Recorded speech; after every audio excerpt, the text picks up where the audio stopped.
ഭാരതീയ വിചാരകേന്ദ്രം സംസ്ഥാന സമ്മേളനം ഡിസംബർ 29 മുതൽ 31 വരെ ആലപ്പുഴയിൽ നടക്കും.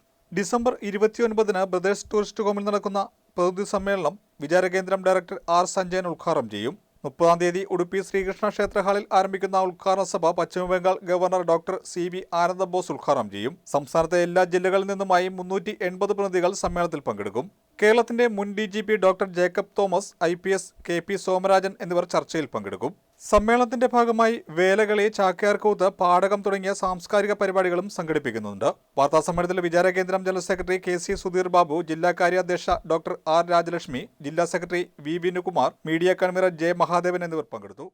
ഭാരതീയ വിചാരകേന്ദ്രം നിങ്ങൾക്കെല്ലാം അറിയുന്നതുപോലെ ഭാരതീയ ദർശനങ്ങളുടെ അടിസ്ഥാനത്തിൽ ഭാരത രാഷ്ട്രത്തെ പുനർനിർമ്മിക്കുന്നതിന് വേണ്ടി പഠന ഗവേഷണങ്ങളിൽ ഏർപ്പെട്ടിരിക്കുന്ന ഒരു സ്ഥാപനമാണ്. അതിൻ്റെ 41ാമത് വാർഷിക സമ്മേളനം ആലപ്പുഴയിൽ വെച്ച് നടക്കുകയാണ്.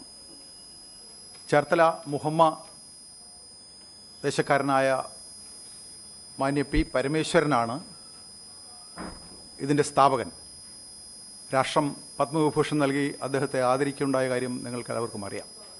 അദ്ദേഹത്തിൻ്റെ നേതൃത്വത്തിൽ നടന്ന ധാരാളം പഠന ഗവേഷണങ്ങളിലൂടെ വിവിധ വിഷയങ്ങളിൽ, ഉദാഹരണത്തിന് മുസൂരിസ് പട്ടണം ഗവേഷണം, മാപ്പിള കലാപത്തിൻ്റെ ശതാബ്ദിയുമായി ബന്ധപ്പെട്ട പഠന ഗവേഷണങ്ങൾ, കുമാരനാശാൻ, ശ്രീനാരായണ ഗുരു എന്നീ വ്യക്തിത്വങ്ങളെ ഭാരതീയ പരിപ്രേക്ഷ്യത്തിൽ മനസ്സിലാക്കുന്നതിനുള്ള പരിശ്രമങ്ങൾ, ഇങ്ങനെ ധാരാളം വിഷയങ്ങൾ ഭാരതീയ വിചാരകേന്ദ്രം ഏറ്റെടുക്കുകയും അതിൻ്റെ ആഖ്യാനങ്ങളെ ശരിയായ രീതിയിൽ പൊതുജനങ്ങളുടെ മുമ്പിൽ അവതരിപ്പിക്കാൻ ശ്രമിക്കുകയും ചെയ്തിട്ടുണ്ട്.